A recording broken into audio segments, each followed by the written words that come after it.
Good morning, good evening sa ating mga tagapanood, sa ating mga taga-subaybay sa ating channel. Nandito na naman ako para magbigay ng impormasyon. Impormasyon kung magkano ang magiging sahod ng mga naglilinis. Itong aking kasama, meron din silang naglilinis sa kanilang eskwelahan. Magkano ba ang mga pinapasahod sa mga naglilinis dito sa Abu Dhabi, at kung madali lang bang makahanap ng trabaho kung gusto mo pumasok na tagapaglinis. Impormasyon ang nakakarami, hindi lahat ng naglilinis ay walang natapos na mga pinag-aralan, yung mga naglilinis ay hindi mga edukado. Para sa kaalaman ng karamihan, maraming naglilinis dito ng edukado. Ang point lang is wala silang tiyaga. Yun ang dapat na meron ka kung gusto mong mag-abroad.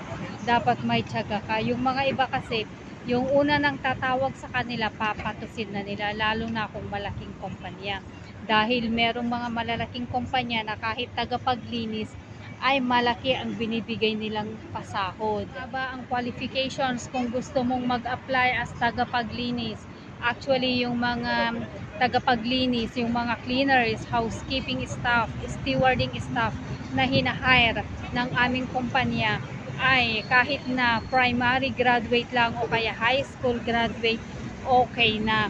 As long as nakakabasa, nakakapagsalita at nakakaintindi ng English. Yun ang pinaka-importante. Dahil ang instruction ay manggagaling sa iyong cleaning supervisor. At ito ang ating pakatatandaan na ang sahod ay depende sa kung ano ang nationality. May edge lamang kung Pilipina o kaya Pilipino ang cleaner na gusto ng ating mga kliyente, dahil mas malaki ang pinapasahod sa mga kalahi natin. May mga kliyente kami na ang hinahanap ay kabayan, dahil alam naman natin na ang trabaho ng kabayan ay okay talaga. Satisfied ang ating mga customer kung Pilipina ang kinukuha nilang steward, housekeeper at saka cleaner. Wala silang masasabi, dahil kapag hygiene at kalinisan ang usapan, number 1 na kinukuha nila ang mga Pilipino para magtrabaho. Ang kumpanya namin ay tumatanggap ng mga cleaners na dinideploy namin sa mga customer site, sa site ng aming mga customer. Kaya yung mga cleaner na naka-hire ay wala silang permanent na parang employer, wala silang permanent na project. Dahil kung minsan ang gusto ng kliyente ay mga babae, kung minsan naman ay mga lalaki, lalo na kung ang ipapagawa ay mahirap, ang gusto nilang kasama ay yung mga lalaki.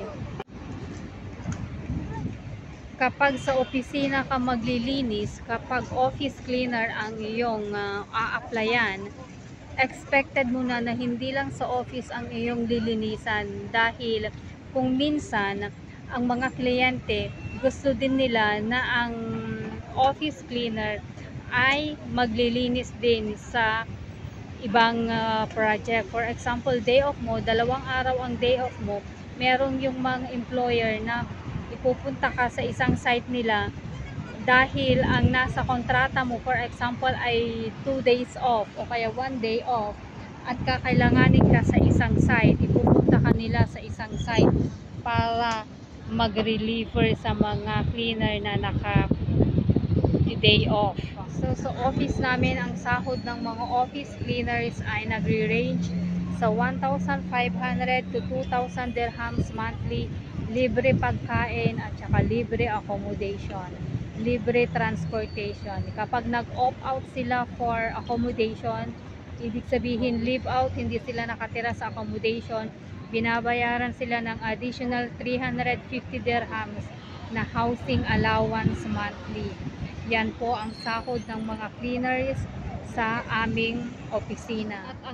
At ang kagandahan nito, hindi ka forever na magiging office cleaner, dahil mag-promote ka din as a cleaning supervisor at ilalagay at magsusupervise sa ibang mga cleaners na deployed sa iba-ibang site.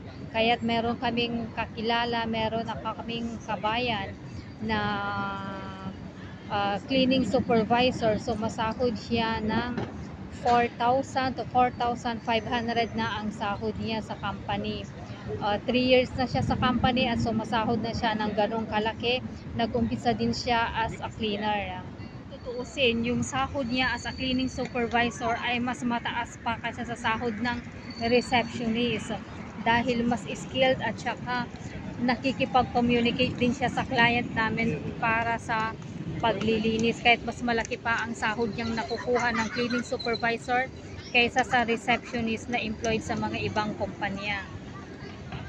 Kaya't sa mga nakakakita ng mga cleaners, huwag mamaliitin dahil baka mas malaki pa ang sahod nila kaysa sa mga nakadekorbata o yung mga nagtatrabaho sa opisina. Baka yung nakikita mong naglilinis, mas malaki pa ang sahod niya kaysa sa'yo. Alam ko may makakilala akong gano'n na dahil the office siya, the opisina siya, minamaliit na yung mga naglilinis dahil sa akala niya ay mas malaki ang sinasahod niya dahil nag-o-office siya.